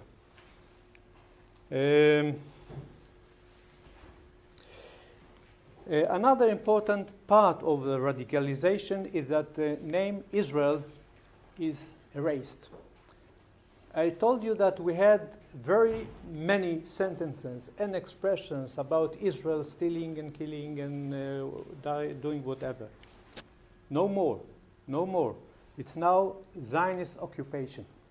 Even the Jewish representative or Israeli representative at the UN, it is described the representative in the UN of the Zionist of the occupation state. No Israel. My interpretation is twofold. First, the deepening of the non-recognition of the state of Israel, and second, demonizing it further. Why? Because Israel is a concrete entity. If the Palestinians and Israel are having a conflict, now the Palestinians are situated in a survival struggle against a mythical evil entity or something which is called Zionism. It's not a concrete entity. This is my interpretation. Now let's move over. The right of return was part and parcel of all the books at all times. But now there is another element added to it, that the Palestinians eventually will not return to Israel or the former homes inside Israel. They will return to the place where they used to live with the Palestinian flag, and it will be part of sovereign Palestine. And there is also a story about one who visited his father's home and was he met with the present inhabitants of that house and was expelled by the police. And the ending sentence says, is he not crazy, that one whose home was taken by the occupiers, and he is willing to be as a guest among them. So Israel should disappear before the return. It's part, the violent struggle for return should be without Israel. And this is, we shall return with the soaring and so on, we shall return to raise the flag of Palestine on our green hills. In another part, أنا صاحب الحق الكبير وصانع منه الغدا and so on, سويد وطنا عزيزا سيدا. And you can see it over here. Another element of radicalization is that they now openly describe terrorists, usual terrorists, not Sheikh Yassin or Abu Jihad and others, as heroes. For example, there was a very serious terrorist activity in 1978 in Israel's coastal highway against a civilian bus. Now they are describing that one, the lady that led that attack and was killed in the attack, and this is what they say about her. Dalal al-Mughrabi, our Palestinian history is full of many names of martyrs who presented their souls as sacrifice. Among them is the martyr Dalal al-Mughrabi, who painted with her struggle a picture of challenge and heroism that have made her, and so on and so on. This is another line in the newest Palestinian textbooks. One very, I would say, alarming element is that they start to talk in the new books about the fate of the Jews in Palestine after the liberation. And you quoted that. I would like to put it here. I shall remove the usurper. Usurper is the code name for Israel. I will usurper the usurper. I will remove from my country and shall exterminate the foreigners, scattered remnants. Remnants, fulul in Arabic, are the scattered remnants of a defeated army. He will slaughter them all, 6 million Jews living in the country. Okay, they are illegitimate and should be gone, one way or another. This is third grade. Huh? At third grade. Yes. This is what they learn in the third grade. Third grade, yes. As a language. Another manifestation of this new approach to what to be done with the Jews is that there is a story about a curfew in Ramallah, Al-Bira, and the narrator says that the neighbor said, I'll show you it. The curfew does not include us in Al-Sharafa neighborhood. It's imposed on Al-Tarif neighborhood. It seems that there is a barbecue party there with Molotov cocktails on one of the buses of the Psagot colony. Psagot is a settlement near Ramallah. And this is Haflat Shiwa, barbecue party. This is a new element in the books. I would like to go to Gaza because UNRWA's central activity is in Gaza. And because Gaza is controlled not by the PA, but rather by Hamas, which is a rival organization. And Hamas issued several books which do not exist in the West Bank. And in these books, which are taught by UNRWA schools, in spite of its, they deny that, denial.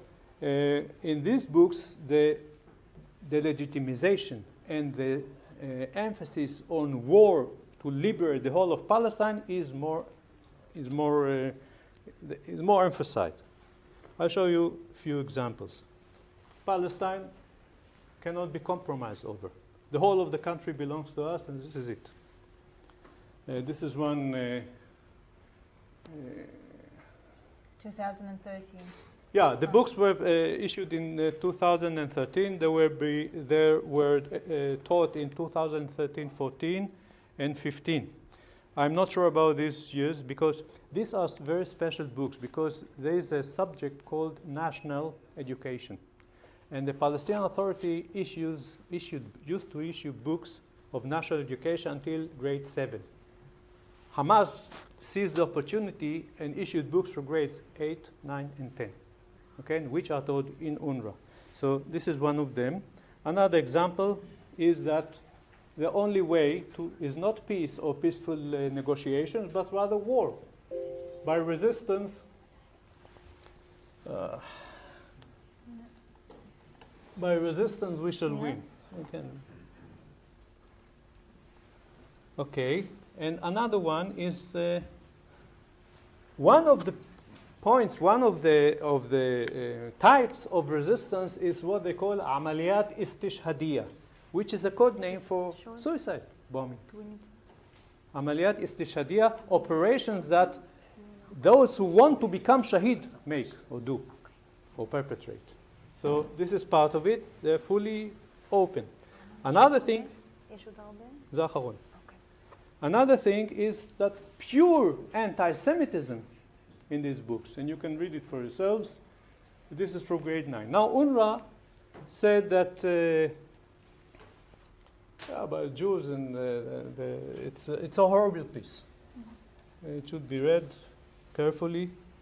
Now, UNRWA said that they were not teaching because they were not obliged to teach books which were not issued by the PA itself, but they did. Why? I took from the internet this is UNRWA, okay? This is the test of the end of the first semester for that year, 13-14, for grade 8. So grade 8, the first two pieces were for grade 8, and they are included because the book is there. Tarbiya al-Wataniya is national education. This is the book. Not exactly the questions, but the book is there, so they teach it. They teach everything, all the book. And now, this is the last piece for grade 9. The same thing about the other book with the anti-Semitic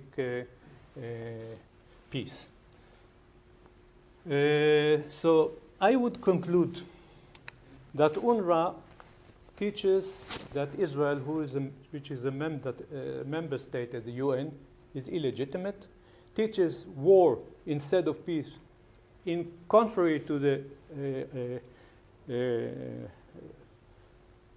ideals of the UN in relation to the Middle East conflict, betrays its moral obligation towards its children, allowing the PA and Hamas to make them soldiers at a younger age, and also betrays its educational responsibility because showing a stamp or a coin without the Hebrew is forgery. Hebrew English is simply forgery, and this is not education at all, so to speak. So UNRWA, the books which are used by UNRWA should be corrected, changed, eliminated, whatever, but it's for the donor states to decide. Thank you very much. Are there any questions that you might have? Ask me about the Israeli school books. There's a couple of examples and we've got 2 translators also for Arabic. If anyone wants, there's the new editions of the new UNRWA books. Everything was pictures and translated from those books. They're here, you can view them so that you know that it's true. And Arnon also brought some Israeli school books who talks about the history of Israel and the Israeli-Palestinian about the history of conflict. Palestinians? Yeah. So just as in a comparison as well. Questions, so please. if there's any questions at all, we would love to. Just tell us who you are, and if you answer. haven't given us your details, please do so. Thank you. I'll have a question. It's kind of Just thank you very much. tell us about yourself. My name is Hanif Bali, and I'm a member of the Moderate Party, and also the chairman of the Israeli, Swedish-Israeli Parliamentary Friendship. So, first of all, thank you for your presentation. It was extensive, and we're very thankful for this in-depth view of the UNRWA's indoctrination. So my first question is, do you see kind of a shift, which is a trend we've been seeing by the Palestinian organization and by its people, that it's going from a kind of a ethnic conflict or a land conflict in some sense towards a religious conflict, which is, if you can see kind of a trend within the textbooks, because you can settle the argument about land. It's hard to settle the argument about religion, and if it's maybe something you see in the textbooks, that by the years it's more becoming a religious conflict than a conflict of land. And the other question? Well, I see no shift. They were both intertwined since the beginning, since the 30s, the 20s, whatever, of the last century. It was combined. I mean, Al-Aqsa and the Islamic cause against the non-Islamic intruders, it was always there. It's always been intertwined together. And so, obviously through the school books as well, I don't think it's being more so like that, but it has always been, there's always been a part of it. It's been a regional conflict or a territorial conflict, but the majority of this conflict is a religious conflict. And so in the school books, you can see that as well. You can see how they try to eliminate completely the Jewish history, how to demonize Jews as well. So we have a lot of Israelis who are Christians and Muslims and Druze. Those Israelis are not mentioned there, but only the Zionist entity, the Jews, they are the one who are emphasized there. And the religious aspect of that is always good for them because they can recruit better. They're more committed to it. They feel like they've got a personal obligation or religious obligation to this conflict as well. Many of the suicide attacks and the terrorist attacks, almost all of them were not done by Christian Palestinians. Right? I don't think I know of a suicide bomber who was a Christian or she was a Christian. They were all Muslims. And we had a period of time where almost every day we had a suicide attack in Israel. And so you understand that it is definitely, and you have Palestinians who are Christians and are Muslims. But you can see that all the time. Definitely the idea of martyrs, this is a Muslim idea of finishing in heaven because you're fighting the fight of Muhammad. Of God. Of God. The idea that we have killed Muhammad as well. This is going back.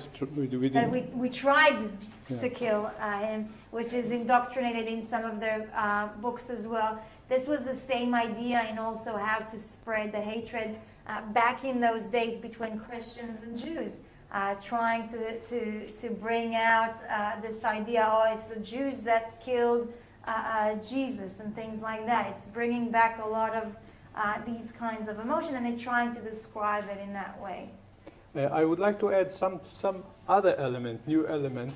They drop all former references to Jewish existence in the country in antiquity. In former books, in 2006, 2005, 2004, there were mentioning of King David and the Jewish kingdom and the children of Israel and so on. It's gone. Instead, you find a piece or two saying that the Zionist occupation tries, the Zionist occupation tries by all means to create a new history of itself at the expense of the local history of the indigenous people, and we should fight against that. And that fight, perhaps, is eliminating all reference to Jews here in the country in antiquity. Did you want to ask a question? Yes. Just tell us who you are. What? Tell us who you are. Yeah. My name is Mike Gillespie. I'm a member of the parliament here, the Christian Democratic Party, and I will have, in fact, a debate tomorrow. Good. With the foreign minister about this issue. But what I want to relate to is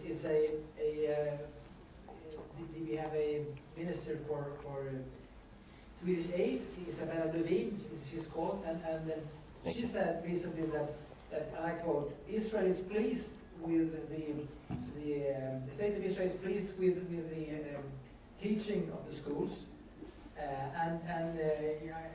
mean, this could not be true, but where do you think this piece of information came from? So obviously there's certain things that diplomatics can say and that parliamentarians can say. I can tell you that in the caucus, we've got the lobby to reform UNRWA in the Knesset, and we have members of parliament from the right and from the left, and it's unanimously that it has to be reformed. As I showed you, there's different opinions about how we need to reform it. Maybe to put it under the UNHCR, which will bring it really the mandate and will probably reduce the radicalization that we see that they're actually creating. Something we just need to pass it on to the Palestinian Authority, and something we just need to apply certain principles in order to reform it. I'll tell you what, a lot of our army and a lot of the foreign ministry as well, the clerks who works there, are coming and are very scared to do many moves about it for certain reasons. I guess that when you go to a ministry facility, many of them scared of new ideas because they don't know how it will end. And so try and imagine people saying to you and telling you, oh, if you're going to eliminate now UNRWA, it means that 70% of the Gaza population that Hamas is controlling will not have access to education, will not have access to health care, will not have access to housing.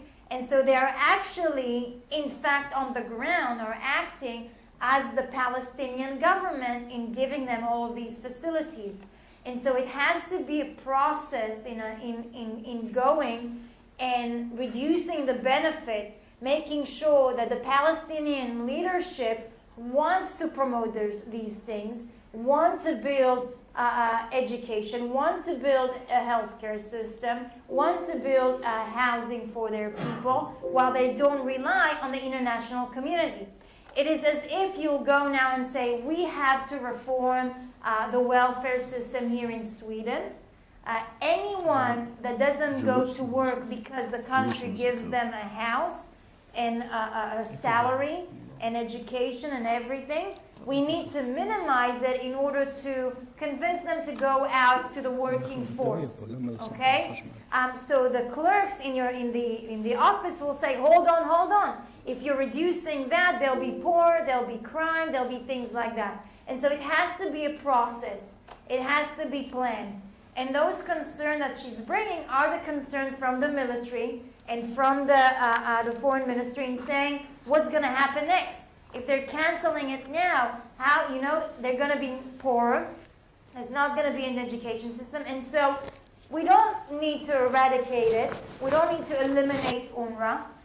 There's a few different viable and good options on the table.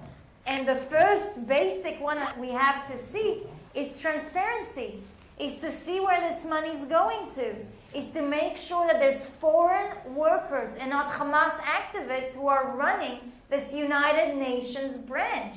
Because the United Nations have to apply by the United Nations morals, right? While Hamas is controlling it, they don't do that.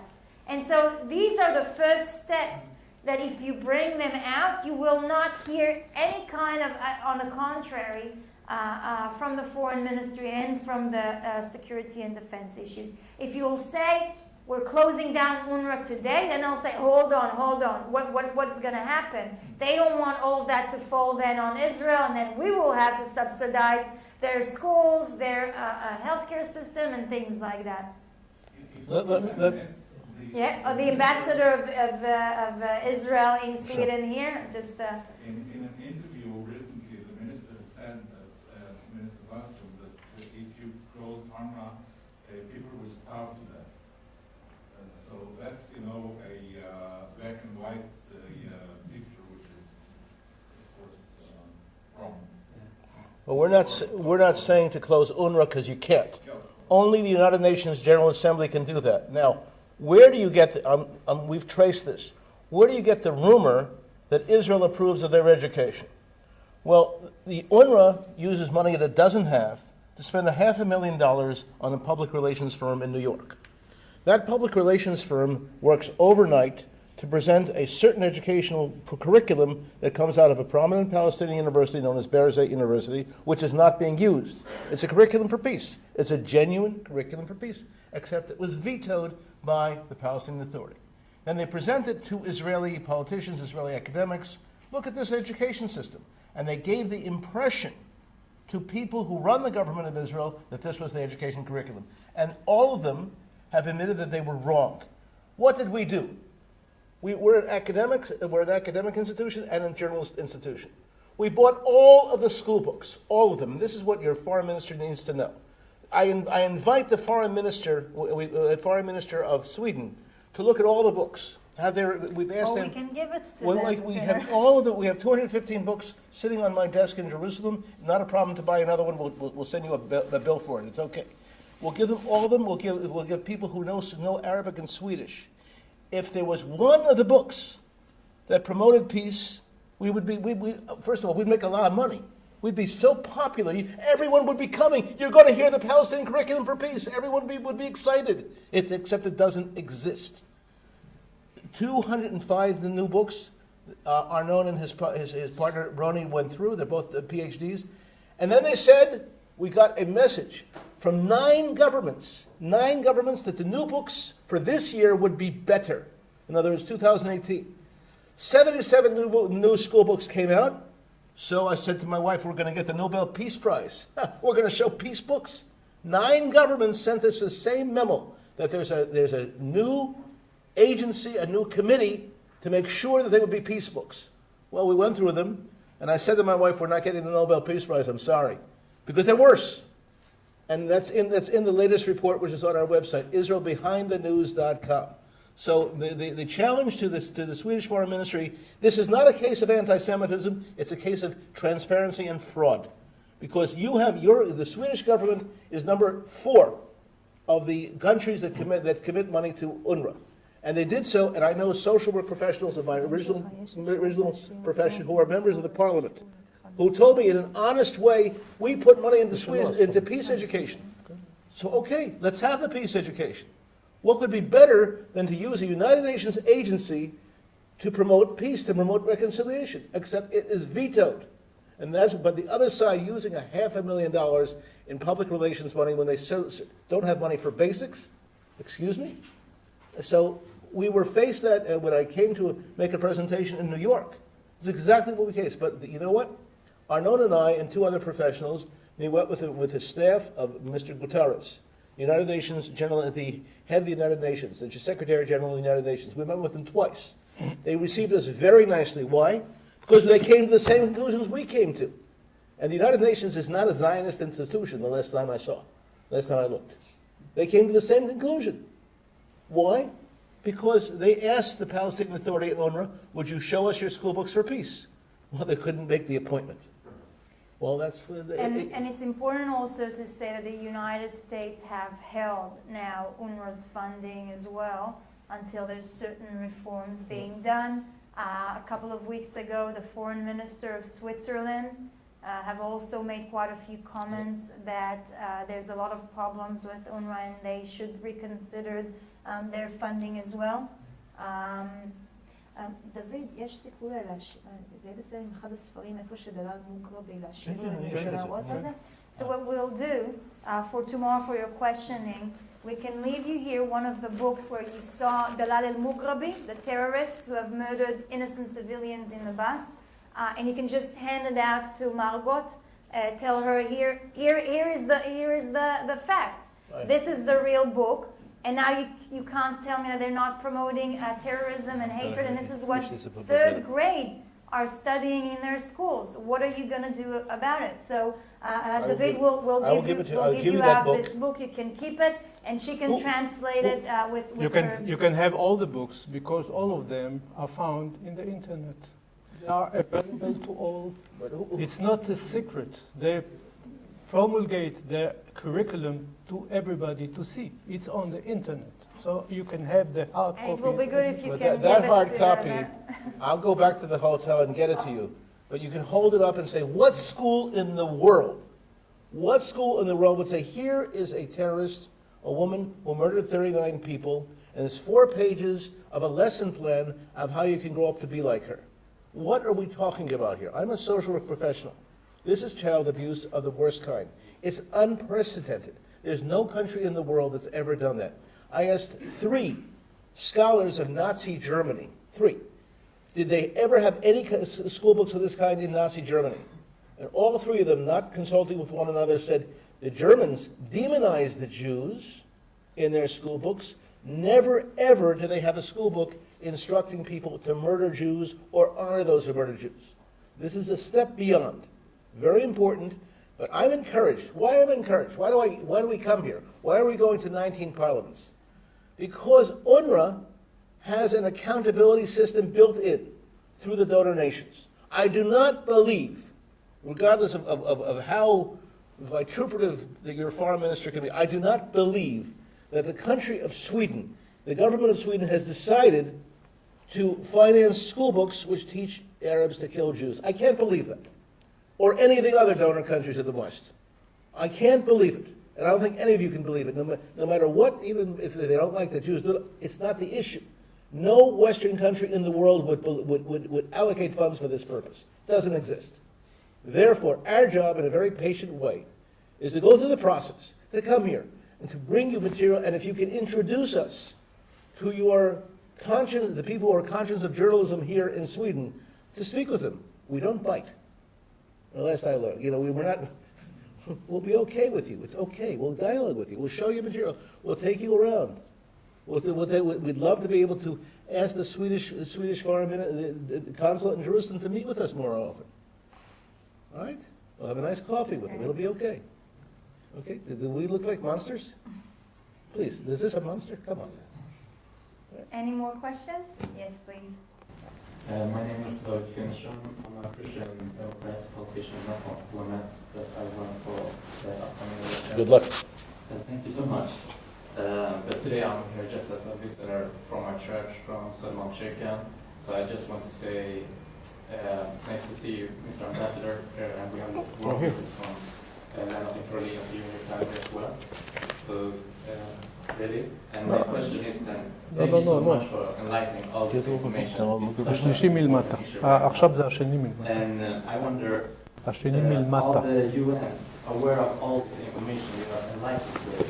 And what are their statements, their reactions? You mentioned something about Switzerland, that they will withdraw their budget, economic sanctions. But how long has this UNRWA activity been going on? I mean, so it started with its formation. This is when it started, but it was meant to be a temporary solution. UNRWA turned to be part of the problem instead of being the solution for Palestinians. And that's why we are starting to bring out a lot of these facts to Parliament, because the United Nations, time after time, have ignored a lot of our claims and a lot of our demand, for example, for transparency. I think that through the Parliament, this is the best tool in order to press the government to do something. When the United States decided to hold UNRWA's funding, that's when it really started to hit the United Nations, when people started to put more attention towards it. And so in order to change that, I think this is the major step that we need to do.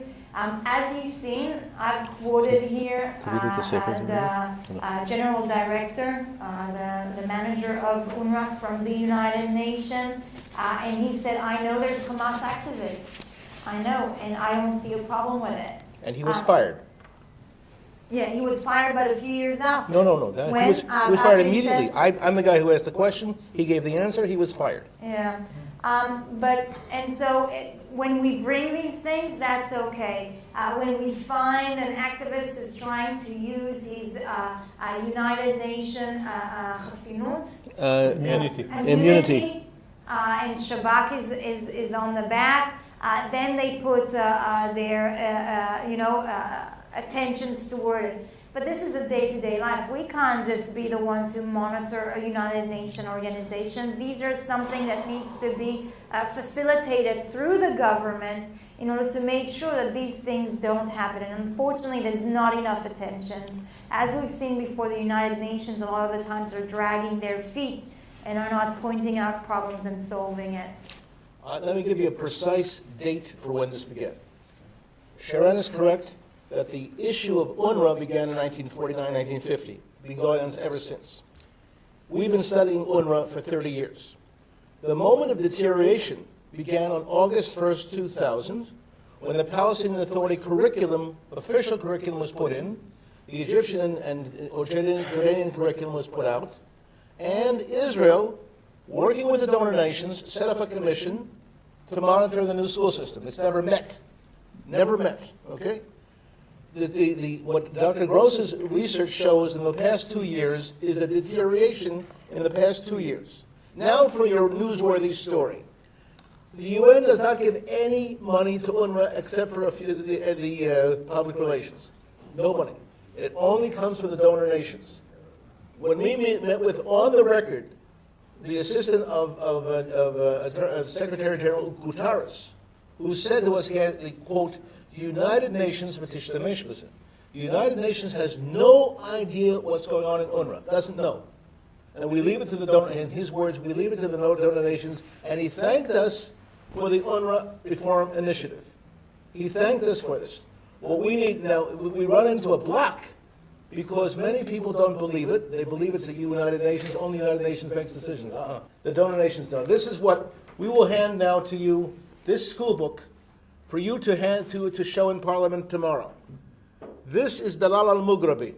Dalal al-Mughrabi, this is a photoshopped picture of her, who landed on the beach near south of Tel Aviv 40 years ago, landed on the beach, found an American photographer named Gail Rubin, who was the niece of a United States Senator Ripikoff, murdered her on the spot, got onto the road with her,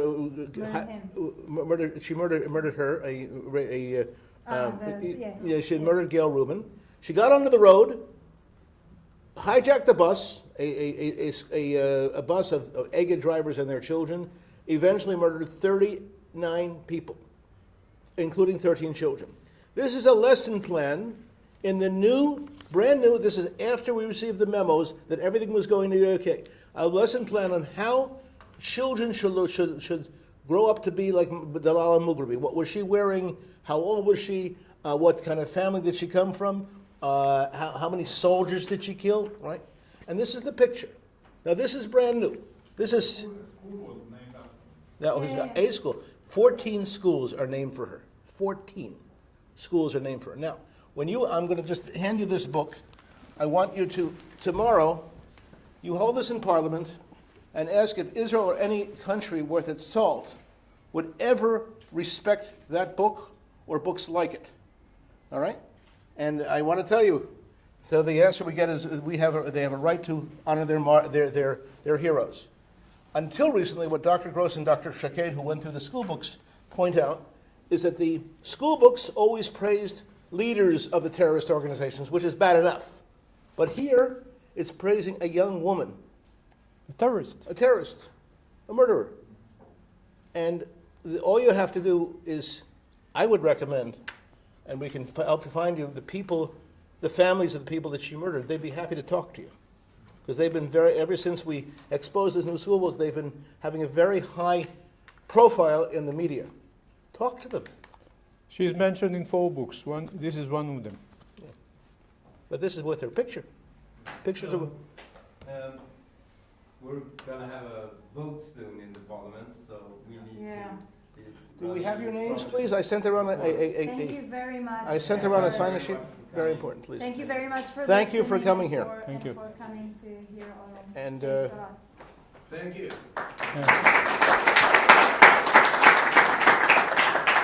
And those who are interested in Israeli books, they are still here. Mm-hmm.